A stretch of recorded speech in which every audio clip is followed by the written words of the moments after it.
welcome you again to this class on defects in materials. In the last class, we looked at coordinate transformation, okay, and how property is related through two vectors, okay, and that property we call it as a tensor of second rank, okay. Now let us think of an experiment, okay, then how to go about the property transformation from one coordinate to another. That's what we have looked at it.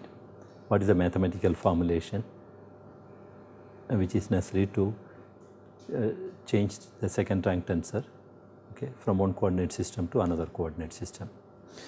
Now let us think of an experiment which we do to find out this property measurement. Okay.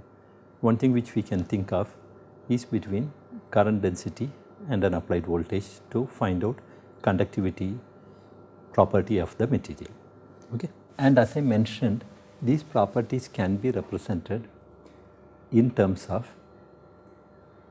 okay, the principal coordinate system, okay. So if we represent the property in terms of the principal coordinate system, choose to represent it, we represent it, okay. We are applying a voltage, okay. We apply that voltage, this we can represent R, this is equal to an electric field, okay. E is the electric field which we apply. This electric field will have a component, okay. In this direction, there is going to be a component in this direction, a component is going to be there in this direction also, right, which we can write it as E1, E2, E3, correct. If these are all the components, okay, and since along the principal axis we represent, as far as the conductivity is concerned, this will be sigma 11, only these three remain, correct, of diagonal elements are not there. Now we can find out the component of the current along each of these three directions. That what it will be? It will be J1 will be there, will be equal to sigma 11 into E1, J2 will be equal to sigma 22 into E2, J3 equals sigma 33 into E3, okay. What is E1? Is nothing but, if you know the magnitude of E by the angle which it submits with respect to this is the alpha which it submits with respect to x axis, beta with respect to gamma with respect to this axis, then J1 will be equal to sigma 11 into mod E into cos alpha, J2 equals sigma 22 cos beta, and J3 equals cos gamma, correct. This is right. Now when I know these values of J1, suppose we assume that J1 has got some value here, J2 has got some value here, J3 has got a value here, then I can find out what is going to be the vector which is J, and that vector will have a different direction because that sigma 1, sigma 2, they are sigma 1, 1, the conductivity tensor components are different, correct. This is how we can write it. Normal experiment, what do? We apply a voltage and measure the current in the same direction, okay. Suppose I wanted to find out the component of this is what it should be in this direction, what is going to be in the direction of applied voltage, what is going to be the current. That is what we measure, correct. How do we go about to do that? If you wanted to know that, okay, now J1 is there, what is the component of J1 in the direction of E we have to find out. What that will be is equal to J1 another cos alpha, na? What is the value? Angle between them, okay. The other is in the component of J2 will be J2 cos beta and other is J3 cos gamma, correct? So that is going to be the component of each of the current in the direction. So what is going to be the total current? I will write it J parallel to E. This is going to be equal to, this is how it will turn out to be, right? Now when we substitute for J1, J2 and J3, okay, these terms, then what it is going to turn out to be? Sigma 11 into cos squared alpha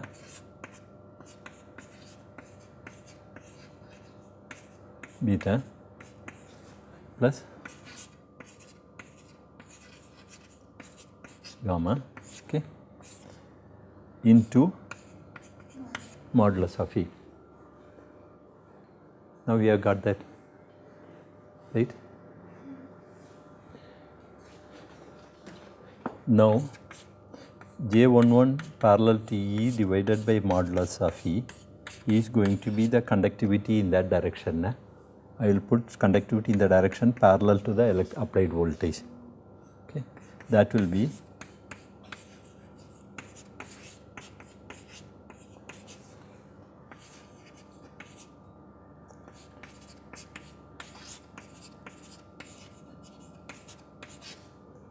okay.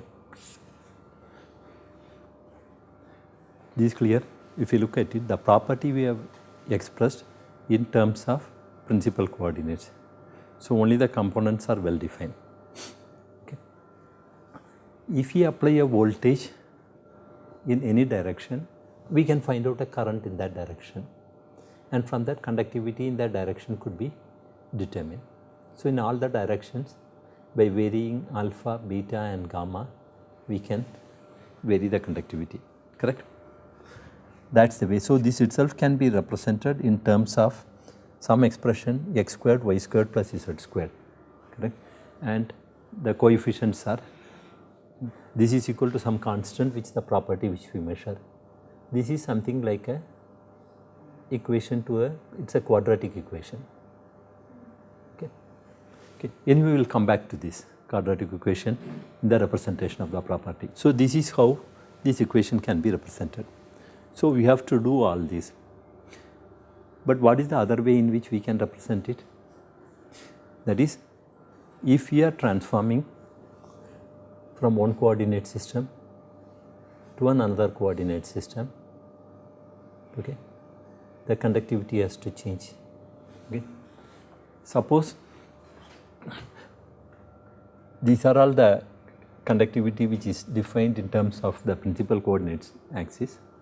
Suppose I wanted to find out the conductivity in this particular axis, in that direction. What I can do? I can do another coordinate I can choose with that axis as the, with principal axis, with that as sigma 11 dash, okay. Other two directions also can be there. If I try to find out what is going to be the value of sigma 11 dash in this direction, that should be the same as this one. For that, what we should do? That is sigma I j dash equals A I K A j L sigma K L. This is how it is going to be, correct? This is the general expression which we have written for tensor transformation. Because what we are trying to do is that even if you don't do the measurements, you can get it. Otherwise also, if you know a property in one direction, using the coordinate transformation, we can find out the component of the property in any direction could be measured. This way we can write it. If this is sigma 11, we take it. Then what this will turn out to be? 1 K, no, A 1 K, no, this is 1, right? J is also 1, A 1 L sigma K L, correct? This is what it will be. Now K and L we are going to vary. Okay. So now what it will happen? A1K, suppose just we vary only L. A1 L can be 1, correct? Sigma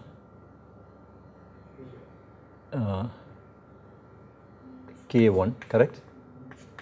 Plus A1K, A12, sigma K2, correct? Plus A1K, A13, sigma K3, correct? And this will turn out to be, and now if you vary 1 from this one, what it will happen?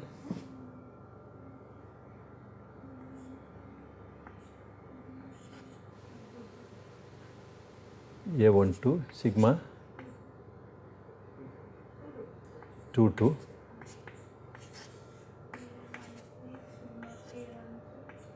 sigma 33 it will turn out to be, correct? That's all it will be there. Now if you look at this, what are these terms A11, A12, A13?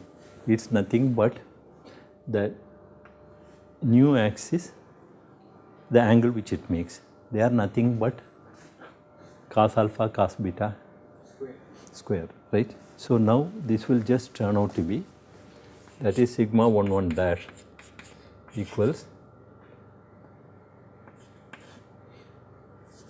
sigma 11 cos squared alpha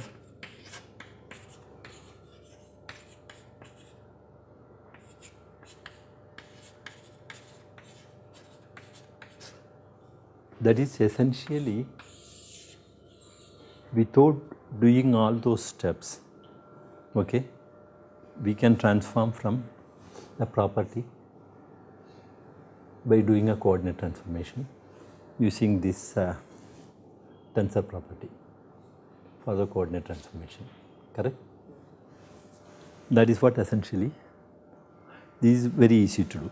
In these components what we have done, this is a quadratic this one. If we assume that it is from one coordinate to another coordinate system, okay, which is not along the principal coordinates, then what will happen? Each component will have, the transformed component will have, in terms of the old one, 9 terms will be there. Will have 9 terms will be there, okay.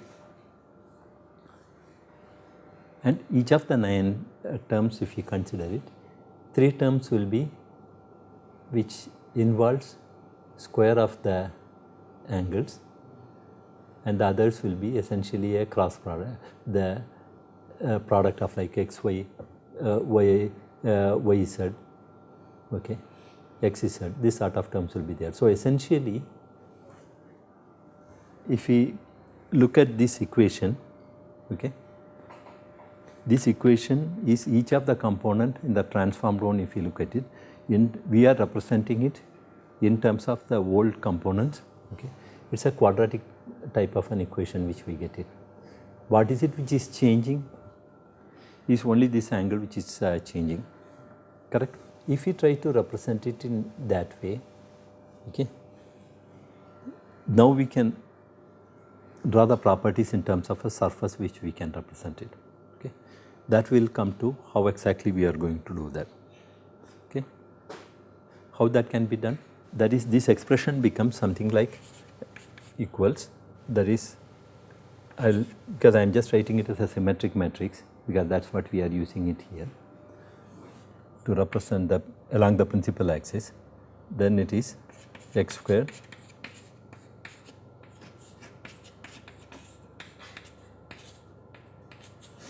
z squared, correct? This is the way it comes. Now, to get the property, what do we do? Okay, we do an experiment. In this, as we have seen with the last example, okay,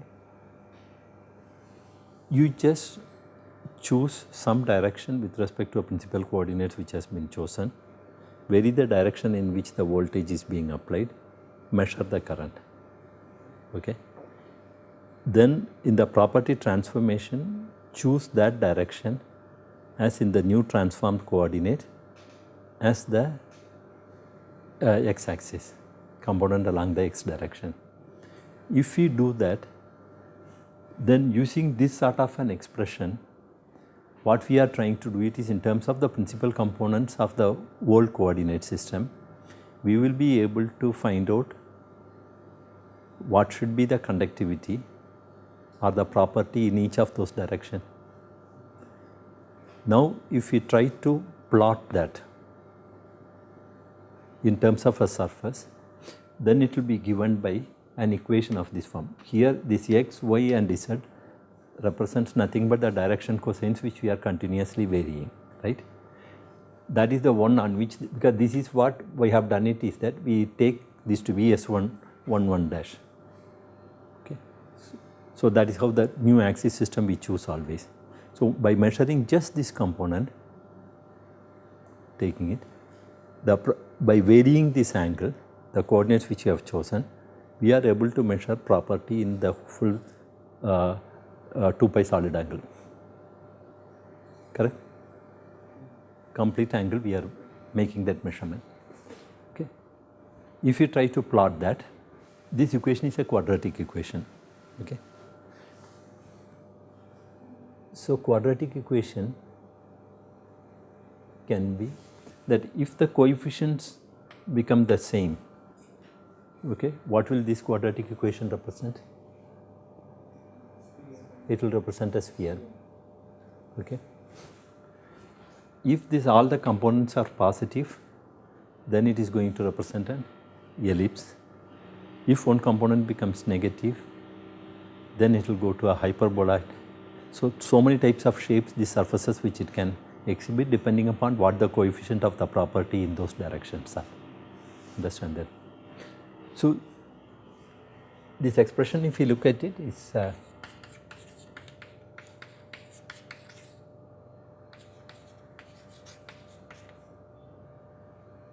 S33 into Z squared, correct?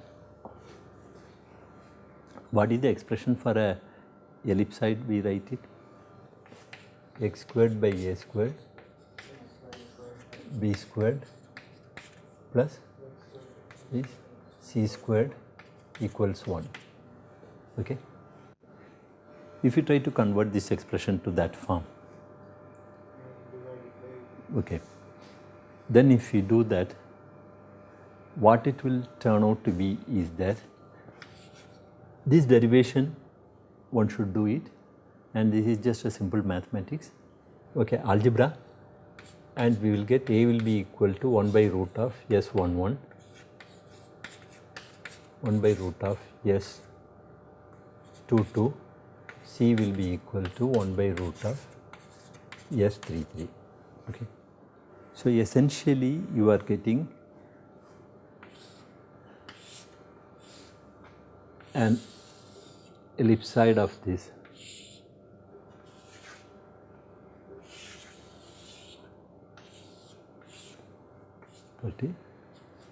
with x, y and z, okay, and this is 1 by root S11, this value S22, z direction is 1 by root S33, correct? This is how it is going to be, or this is, so once this surface is there, this shows how the property is varying in all the direction. Okay. From this surface, if you wanted to know conductivity, any vector if we draw from here to here, any direction, we take that vector, inverse of that vector, the square root of the inverse of that vector will represent the property in that direction. Right? In this direction, this is 1 by root of this one S11 is essentially the property. So if you take the inverse of that and square it, we get the property. So this vector what we measure it is inverse of that, right? The square root. So this is essentially how we can get the property information. we have to choose our axis along the principal direction. Axis which is chosen along the principal axis. And then vary the direction. Vary the direction. Only thing is that the mathematical operation becomes simpler, but otherwise also this has to be satisfied. So essentially, when you get an ellipsoid, you can choose any other axis also which you can choose it, right?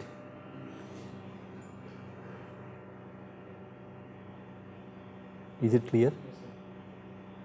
So this way we can construct doing a simple experiment of measuring the electrical conductivity, or as we started with talking about measuring the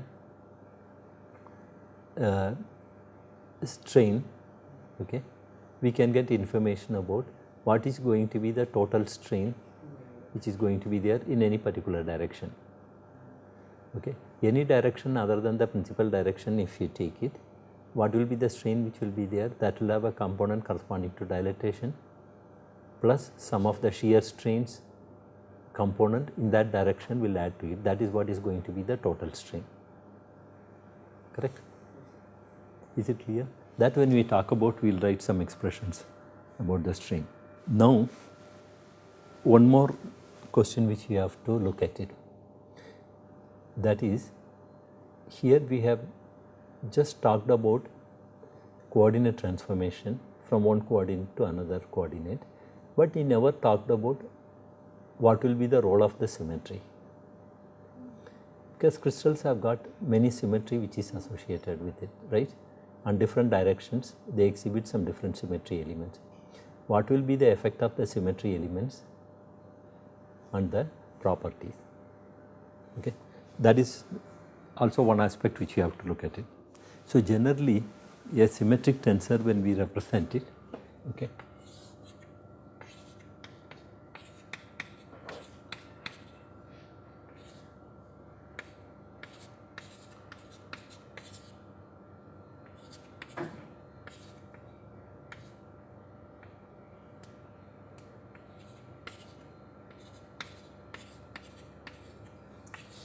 so essentially that is 6 independent components are going to be there for a symmetric tensor, correct? Suppose there is no symmetry which is associated with the material, okay, then what is going to happen is that all the components are going to exist for the properties, correct? Now the question which comes is that suppose, okay, in some direction there is some symmetry element. That the simplest which we can think of is that suppose there is a center of symmetry is existing in there.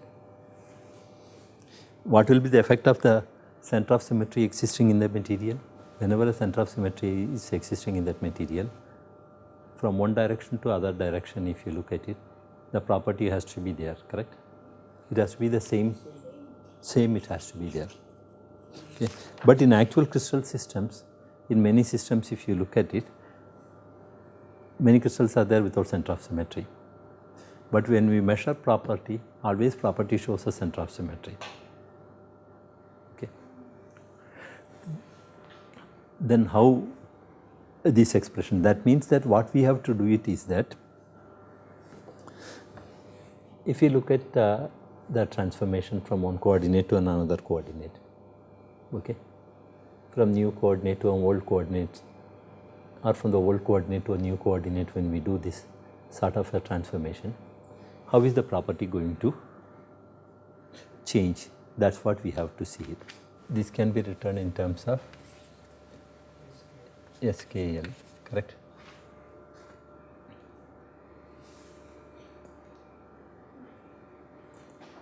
Okay. Whenever a transformation takes place, when we say that coordinate transformation, there is a center of symmetry of the property is going to be there. What will be the coordinates which will come for that? The transformation matrix.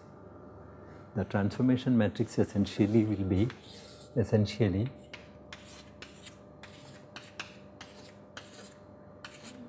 this is what the transformation matrix will be to go from one coordinate to the other, right?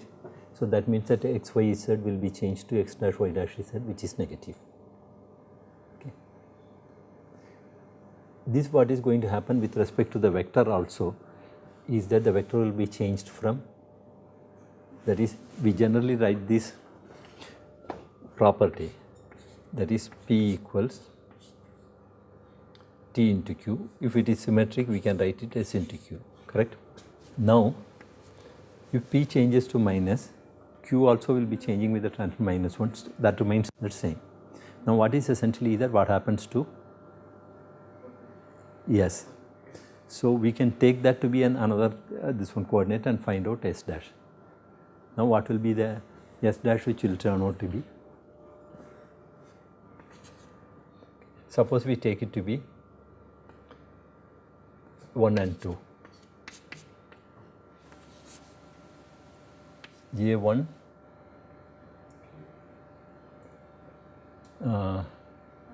1 A2 2, this will be S12, right?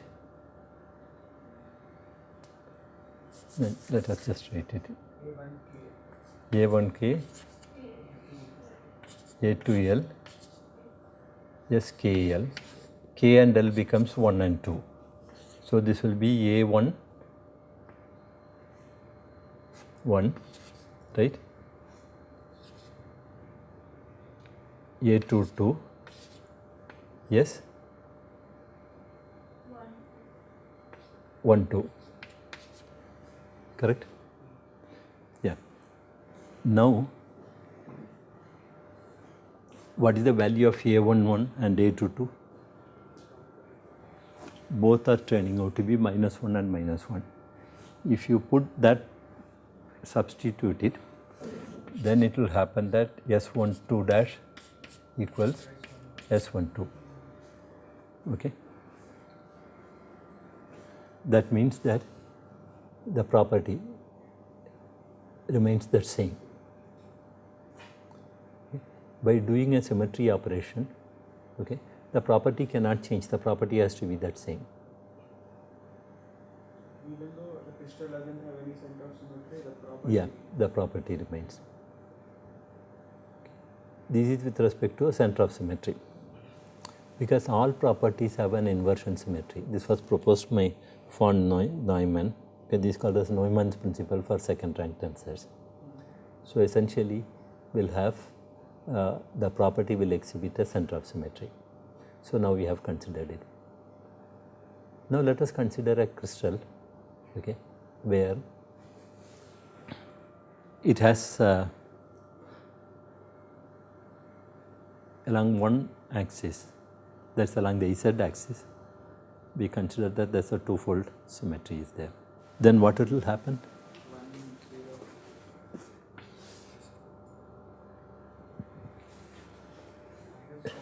1 0 -1 0 0 0. No, that is around the Z axis. We are doing a rotation. So, X and Y will change, correct? Twofold rotation is around this axis. It -1 0 0 0 1. In this also, now if we try to apply the same principle and find out the coordinates, okay. Suppose we found out S1 dash, what it will become?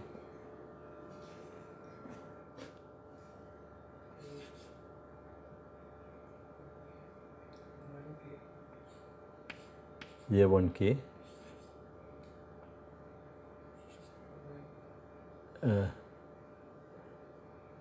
A1J, the A1L KL, correct?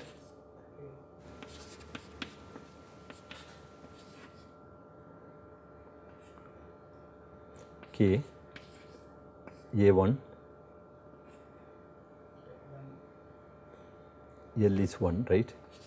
SK1 plus AK1 A1K A12 SK2 plus A1 K A13 SK3, correct? Now K we vary from this, what it will become? 1 2, right? S11 plus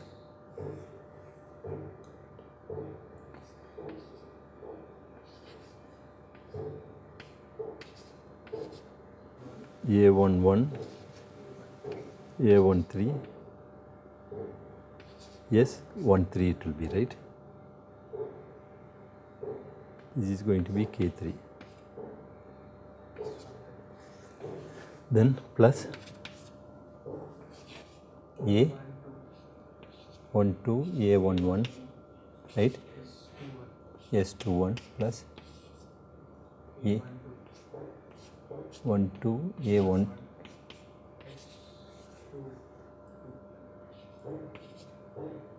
plus 1, 2, A1, S23,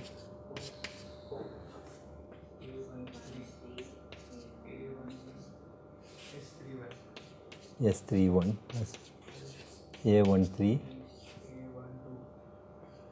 2,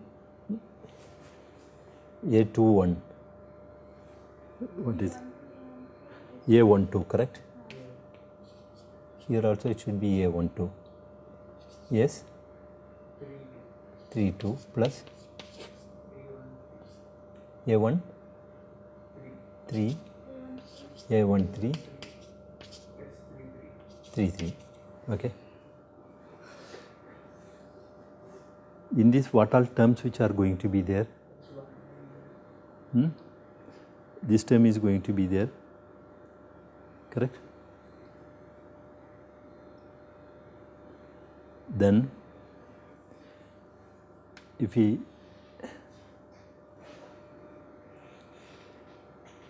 then any other term is going to be there?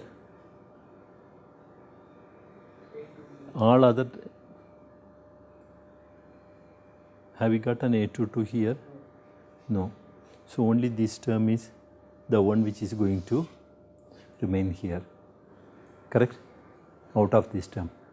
So S11 dash equals A11, A11, S11. This is what it turns out to be, correct? In this, when we substitute, what it will turn out to be? Again 1. So it is symmetric, it's possible, correct? If we write for other term like S dash 22 and similarly S dash 33, okay, we will be getting similar type of a result which will be coming, correct? Yeah, now let us consider S12. S12 dash will be equal to A1 K, A1, A2 K, correct? SKJ. This will be equal to A1 K, A2 1, SK, this will be 1, correct? Plus A1K,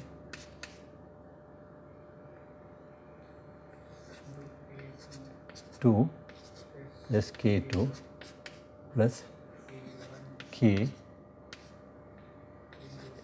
A23 K3. Now this, if we substitute, K equals 1, right? A11, A21, S11 plus A11, A22, S12, correct? Plus A11, A23, S13 plus 1, 2, A21, S21 plus A12, right? A22, S22 plus A12, A23, S23, A1 3, A21, S31 plus A22,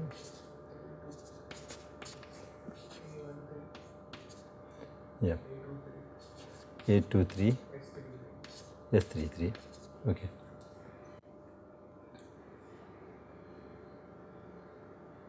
In this, if we see, what are the terms which are going to remain? These terms contains A11, A22, S12 is there. What about the other terms?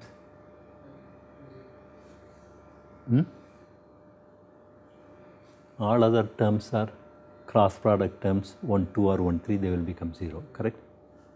So, S12 dash becomes A22, S12. This, if you take the product, this becomes symmetry. S1 dash equals S12. So, this is possible. Now, let us look at that case S13 dash. What will happen? Okay. A1 K A 3 L SKL, correct? This will be A1K A31 SK1 A1K A32 SK2 A1K A33 yes K3, correct? A 1 1 1 1 1 A32 S12 plus A13 A33 A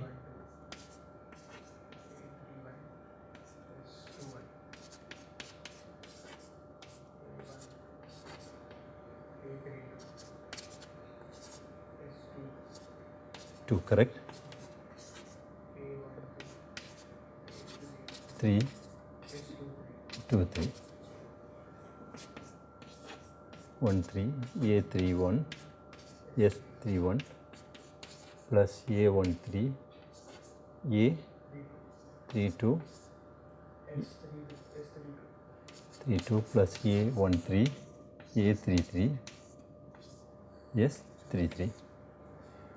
No, this term is essentially A11, correct? This is the only term. So, S13 dash turns out to be all other terms are 0, A11 into A33 into S13. If you take this product, this turns out to be minus S13. That is, we have measured the property by taking a crystal along one direction, S13 direction. Okay. We have given a twofold rotation and measuring the property. But by symmetry, we means that the property has to be symmetric. But what we get it is that the property turns out to be negative. Okay. Can the property become negative? Right? That is, we are measuring a property in one direction and in another direction which is 180 degree where a symmetric related we measure the property. The property cannot become negative, right? Property has to be the same. What is the condition under which this sort of a thing can happen? Only if property in that direction, that component turns out to be 0. That's the only condition where this equation will be satisfied. So that means that S13 becomes 0. Okay. Similarly, S23, if you take it, that will also turn out to be similarly the same S23 what it will happen, S23 dash will be equal to A22, A33, S23 it will turn out to be. Okay. This will also just cannot exceed. So that means that a crystal which has got a two-fold symmetry, okay, if it exists, then the property, so that what will be the number of independent components now what it will turn out to be? S11, S12,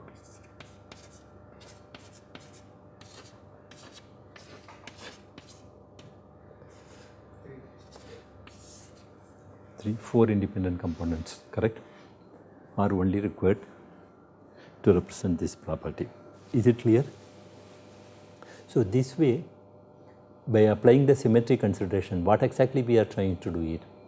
We are taking a crystal, measuring a property along a direction, okay, along chosen with the crystallographic direction.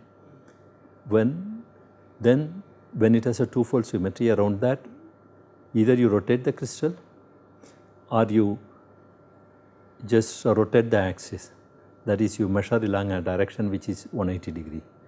Both is equivalent, correct? You do that, but then you find that the property has to become negative. That just cannot happen. That means that the component of the property has to be 0 in that direction. So the number of independent components which you require gets reduced. Now we can do it for a four-fold symmetry. What will happen? We can do it for a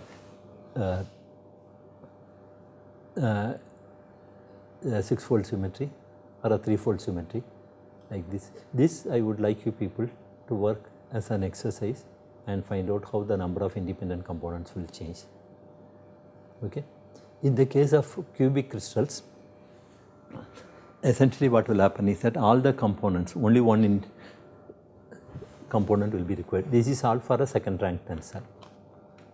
Okay. The number of independent component which is required for the property is essentially 1, and that is the same throughout. Okay. It will exhibit symmetric properties for a cubic material. So that is why when you look for electrical conductivity and all this property of a material which is a cube, you do not see it, but all other materials which have less symmetry, there the property will change with respect to direction. That information we can get it directly from this analysis. Okay. So essentially what all we have covered is a coordinate transformation, how especially for second rank tensor or where the properties which we measure, that is the input and the output signals are represented in terms of vectors, okay, and these are all the vectors, and then they are related by a property, then the property is a second rank tensor. How the second rank tensor itself, what is the transformation which will take place, okay, the coordinate transformation associated with it, okay, the easy way in which we can write the component in the transform matrix. And then what we have looked at it is that if it is a symmetric tensor, okay, and if we represent it along the principal axis, then how this property surface will look like, okay. And then if symmetry is associated with the system, how the symmetry affects the number of independent components which are required to represent the property in the crystal. Okay. And since we are dealing with defects in material, especially in metallic materials, now we look at it, we have to look at with respect to the properties which relate, okay, stress and strain. Okay. Stress and strain, as you know, they are all tensors of second rank. So that means that each of them can have components, 9 components are going to be there. Then we will require a property matrix which will contain essentially 81 components. Okay. But that looks a large number of components, and whether the properties are symmetric or not, all brings down to the number of independent components to only 21. In the case where there is no symmetry element exists in the crystal. Okay. We will just briefly look at this in the next class. Okay, we will stop here.